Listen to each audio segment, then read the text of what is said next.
My wife said, I need space to find myself. I feel like I've lost who I am in this marriage.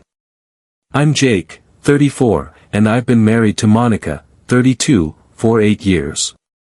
We met in college, got married right after graduation, bought a house in suburban Denver, the whole American dream package. I work in IT making decent money. She's been a part-time yoga instructor for the past 3 years after quitting her marketing job to pursue her passion.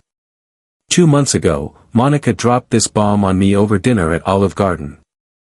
She'd been acting distant for weeks, always on her phone, going out with her spiritual growth friends more often. I figured it was just a phase. What do you mean, find yourself? I asked, trying to keep my voice level. I got married so young, Jake. I never got to experience life as an independent woman. I need to explore who I am outside of being your wife. My stomach dropped. Are we talking about separation? Not exactly. More like an open arrangement.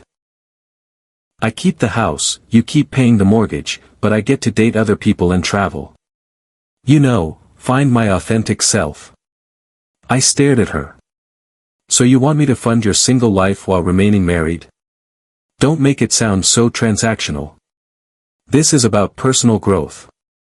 My life coach says. Your life coach? The one I'm paying $200 a session for. She got defensive. Brenda is helping me realize my potential.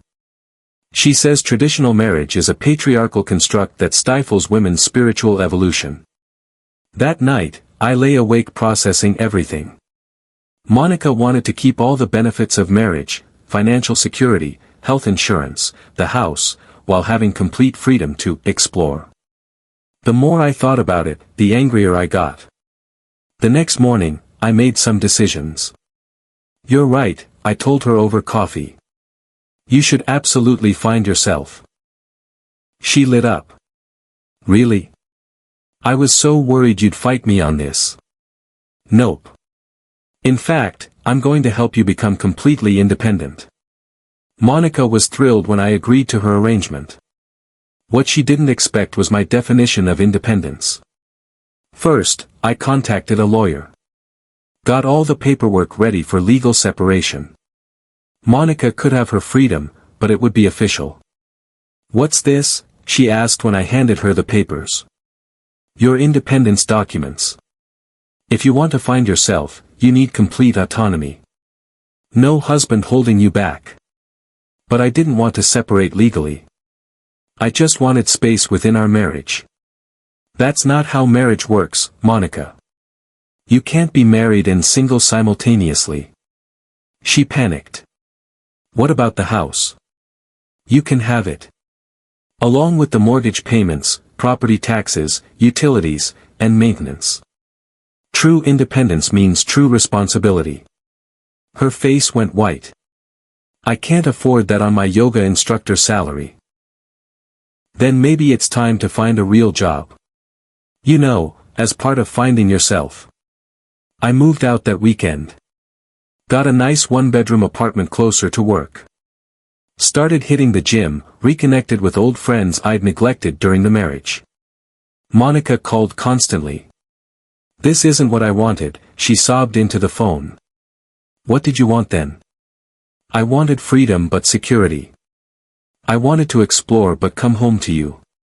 I wanted the excitement of being single with the safety of being married. That's not how life works. You made a choice. Now live with it. Within 3 weeks, Monica's journey of self-discovery hit some major roadblocks. Her first date was with Derek, a 28-year-old CrossFit trainer she met on Bumble. He picked her up in a lifted truck, took her to Hooters, and spent the entire evening talking about protein supplements and crypto investments. When the check came, he claimed his card was declined and left her to pay. Date 2 was Marcus, a freelance photographer who lived with his parents and wanted to do a intimate artistic shoot on their first meeting. She noped out of that one fast. Meanwhile, I was thriving. Started dating Sarah, a nurse practitioner who was intelligent, independent, and actually paid for her own meals. We had real conversations about books, traveled to interesting places, and she never once asked me to fund her spiritual awakening. Monica's Instagram posts went from living my best life #self-discovery to increasingly desperate attempts to look happy. Photos of her alone at coffee shops with captions about embracing solitude and finding peace in independence. The house was falling apart. The garage door broke, the lawn died, and she discovered what homeownership actually costs when you're doing it alone. She started texting me for help. The furnace is making weird noises. Call a repair service. But it's so expensive. Can't you just look at it? I don't live there anymore, Monica. That's your responsibility now. You're being cruel. I'm being consistent. You wanted independence, remember? Month 2 of Monica's independence journey was a disaster. Her yoga classes weren't bringing in enough money. She had to get a job at Target to make ends meet. Her spiritual growth friends disappeared when she could no longer afford to join them for expensive retreats and workshops. The breaking point came when she tried to bring a date home and discovered I'd had all the utilities switched to her name. The gas had been shut off because she forgot to pay the bill. She called me at 11 p.m., crying. I made a mistake, Jake. I want to come home. This is your home now. You chose it. I chose exploration, not poverty. I thought you'd wait for me while I figured things out. Wait for what? For you to decide I was good enough after testing the market? She went quiet. That's exactly what you thought, isn't it? That I'd sit here like a faithful dog while you played single life, and when it got hard, you'd come back to your comfortable marriage. It wasn't like that.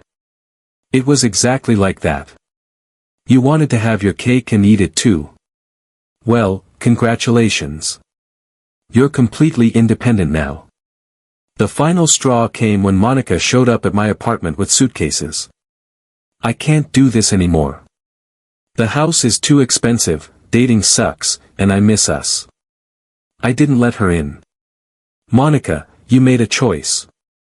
You said marriage was a patriarchal construct that stifled your spiritual evolution.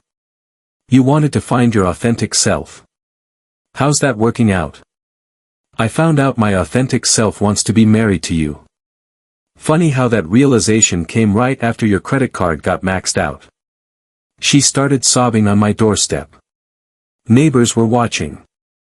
I felt bad for a moment, then remembered how she'd planned this whole thing. How she'd expected me to fund her affair period while she shopped for my replacement. Here's the thing, Monica. When you wanted space, I gave you exactly what you asked for.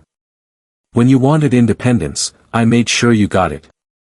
When you wanted to find yourself, I stepped aside completely. The person you found was someone who makes bad decisions and expects other people to fix them. The divorce was finalized last month. Monica had to sell the house and move in with her parents. Her life coach Brenda, it turns out, was going through her own messy divorce and projecting her issues onto her clients. Several women in Monica's spiritual growth group had similar marital explosions after following Brenda's advice. I got half the house proceeds and no alimony obligations. Monica's lawyer argued she deserved spousal support, but the judge wasn't sympathetic when the facts came out. She'd voluntarily left the marriage to find herself and pursue other relationships. Hard to claim financial hardship when you chose adventure over stability. Monica's dating life never improved. Turns out that when you're 32, living with your parents, working retail, and emotionally unstable, you don't attract high-quality partners. Her social media went from spiritual awakening posts to passive-aggressive memes about fake friends and men who don't appreciate good women. Sarah and I got engaged last month. She's everything Monica wasn't, self-sufficient, honest about what she wants, and capable of being happy without someone else funding her happiness. The strangest part. Monica tried to friend request Sarah on Facebook. When that failed, she showed up at the coffee shop where Sarah and I go for weekend breakfast. I just want to make sure she knows what she's getting into, Monica told me while Sarah was in the bathroom. What's that supposed to mean? You'll get bored with her too. You'll become controlling and stifling, just like you did with me. Sarah came back and immediately sized up the situation. You must be Monica, Sarah said calmly. Jake's told me a lot about you. Monica straightened up. All bad things, I'm sure. Actually, mostly sad things. He said you had a lot of potential but couldn't appreciate what you had. Monica's face crumpled. She left without another word. Looking back, I realize Monica never wanted to find herself. She wanted validation that she could do better than me. She wanted the thrill of being desired while keeping me as her safety net. When I refused to play that role, her whole fantasy collapsed. The irony is that by giving her exactly what she asked for, complete independence, I showed her what she actually valued. Unfortunately for her, she realized it too late. People always ask if I feel bad for her. Honestly? Sometimes. But then I remember that she was willing to betray our marriage vows for what she thought would be a better option. She wasn't leaving me for someone specific, she was leaving me for the possibility of someone better. That's not love, that's shopping. Monica wanted the freedom to explore without consequences. Life doesn't work that way. Every choice has a cost, and she's paying hers now. Sarah and I are planning a small wedding next spring. No spiritual advisors, no life coaches, just two adults who appreciate what they have and choose each other every day. Was I too harsh, or was I just giving her exactly the independence she claimed to want?